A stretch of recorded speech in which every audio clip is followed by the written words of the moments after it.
Hello students, welcome to my second video on this industrial revolution.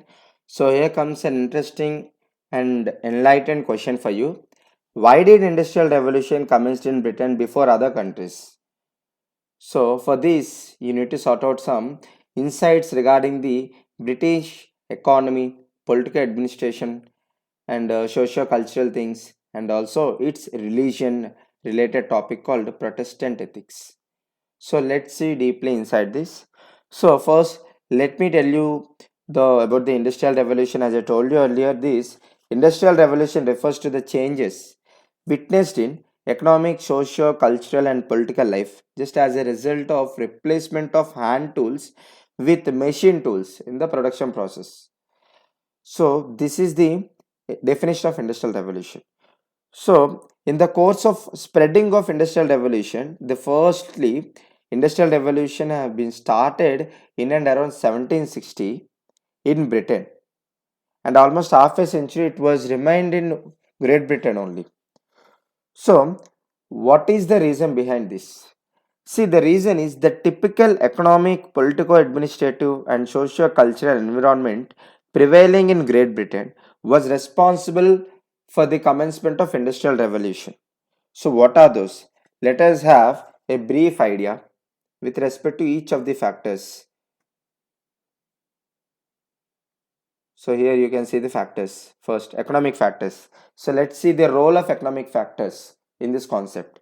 By the middle of the 18th century, agricultural revolution takes place in Great Britain. As a result of this, there was availability of raw materials as well as the labor to work in factories. So basically the factors of productions are for land, labor, capital, organization.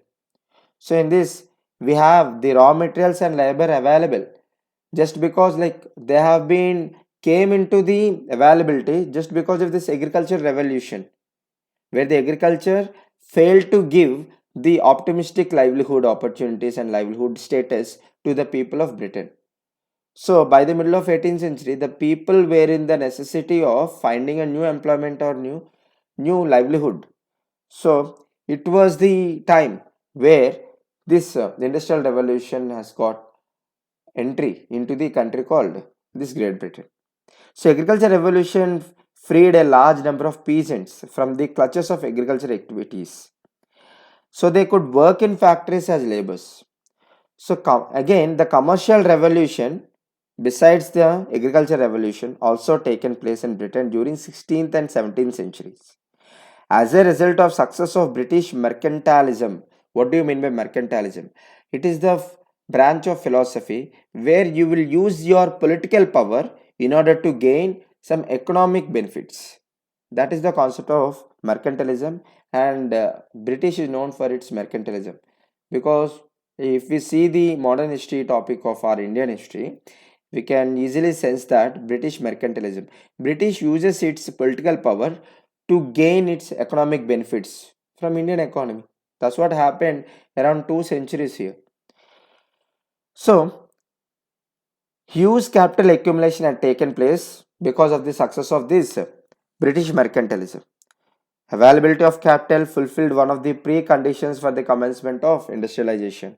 So, just due to agriculture revolution, we have got the more number of labor available, and again, because of the commercial revolution, we have got the capital availability. So, I mean, these are the core important factors which we need for the production purpose.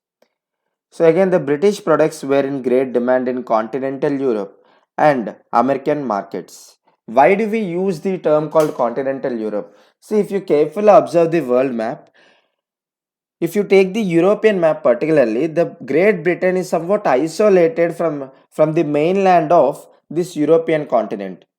So it will be separated by the North Sea.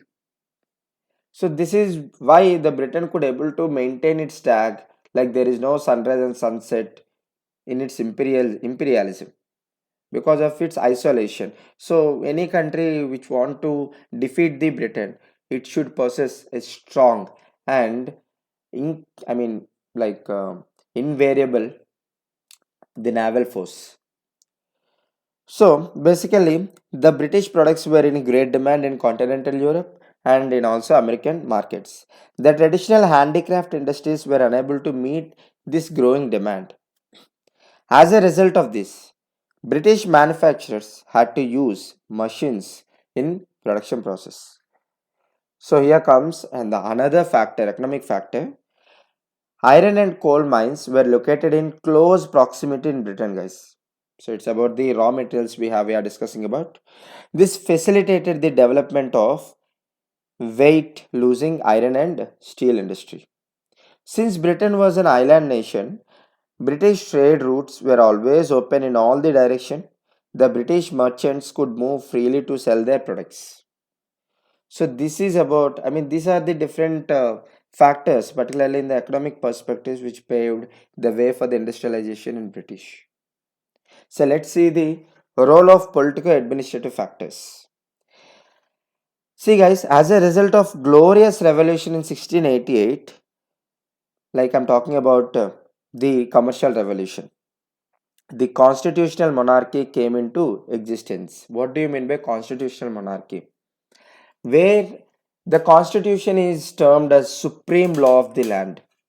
Anything is below the I mean the supreme law of the land only, like constitution. So constitution is above everything, in particularly in the political administrative sphere of the country.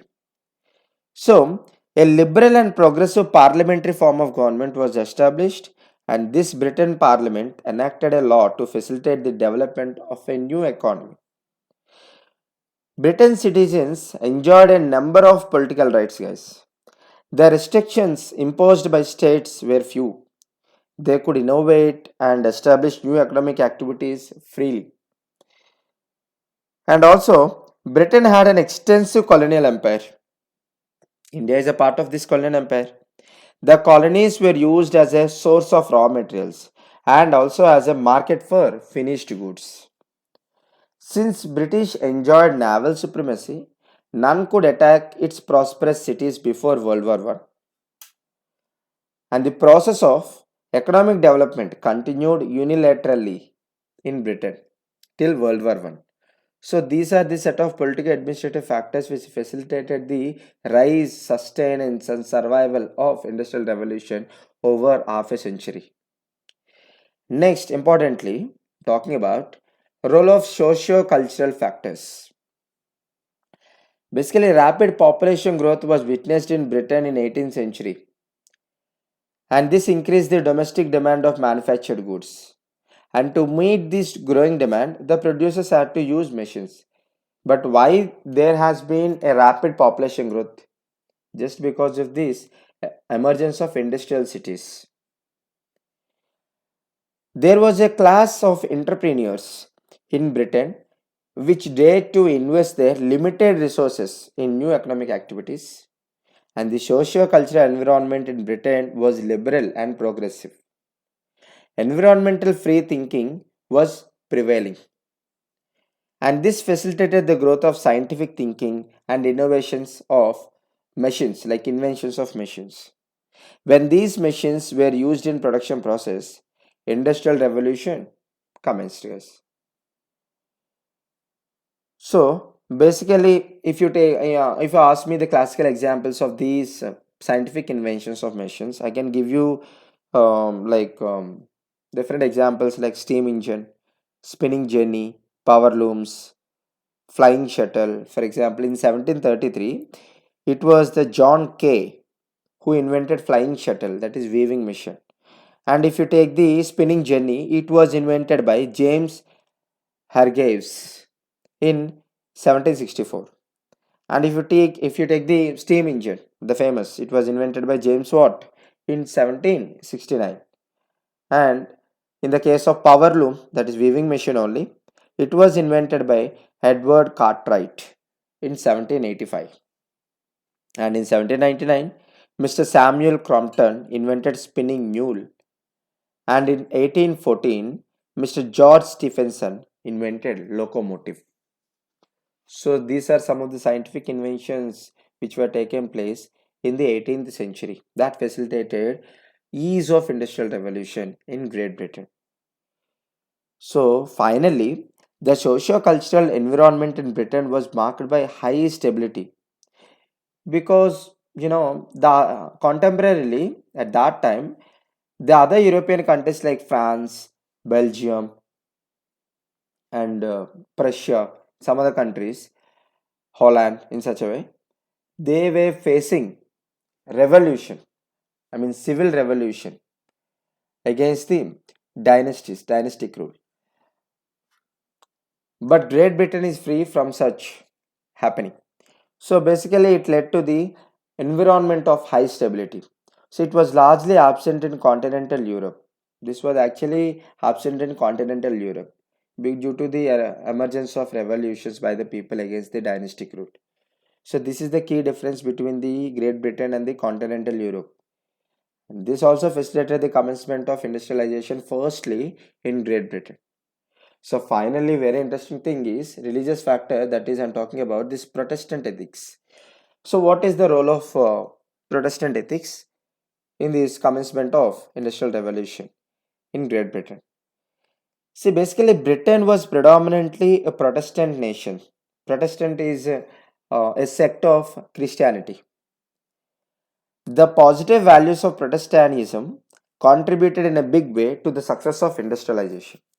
What is that? Basically, the Protestantism believed in hard work, simple life, and the idea that everyone must read his Bible himself.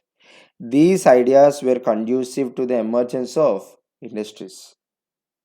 And these Protestantism believed that everyone is born with a predetermined fate. The destiny of an individual cannot change, but the success of a person in his chosen profession reveals that the person is blessed one. Interesting theory, right? So because of this Protestants, because of this theory, Protestants worked very hard to prove that they are blessed by God. Such commitment was necessary for the success of the biggest event called Industrial Revolution in the country like Great Britain. So guys, these are the different factors why the Industrial Revolution got commenced in Great Britain at first and survived over a period of half of the century. So in the next video, I am going to give the classification of features of Industrial Revolution with respect to Britain, Japanese and Russian Industrial Revolution. So just follow me. Thank you.